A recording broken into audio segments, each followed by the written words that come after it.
సమయం వచ్చింది. హాయ్, కల్కి 2898 ఏడి సినిమా వేరే లెవెల్లో ఉంది బాసు. అందరికీ సినిమా రిలీజ్ అయ్యేంత వరకు ఒకే ఒక్క డౌట్ ఉండేది, సినిమా బాహుబలి రేంజ్లో ఉంటుందా లేదా అని. బాహుబలి కాదు, బాబులో ఉంది కల్కి. Director Nag Ashwin Indian cinema స్టాండర్డ్స్ని వేరే లెవెల్కి తీసుకెళ్ళాడు.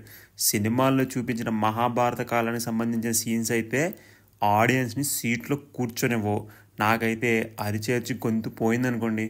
అంతేకాక సినిమా మధ్యలో వచ్చే క్యామియోస్ కూడా మంచిగా ఎంటర్టైన్మెంట్ చేస్తారు. నాకు తెలిసి 80 ఏళ్ల అమితాబ్ బచ్చన్ కెరియర్లో ఇట్లాంటి క్యారెక్టర్లు పడలేదు బాసు. నాగిలాగా అమితాబ్ బచ్చన్ వాడుకున్నాడు ఇంకోటి లేడండి నమ్మండి. అసలు అమితాబ్ బచ్చన్ ప్రభాస్ మధ్య వచ్చే సీన్స్ ఉంటాయి, థియేటర్లో సీట్లు చిరిగిపోతాయి అంతే.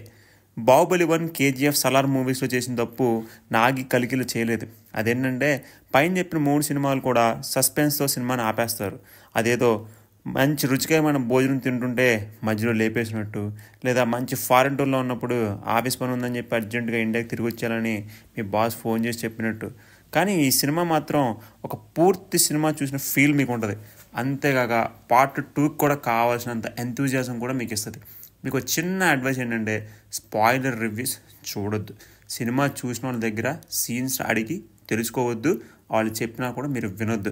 డైరెక్ట్గా థియేటర్కి వెళ్ళండి, థ్రిల్ అయిపోతారు. ఇదేంటి సినిమా మొత్తం పాజిటివ్లో చెప్తున్నావు, నెగిటివ్లు ఏం లేవా?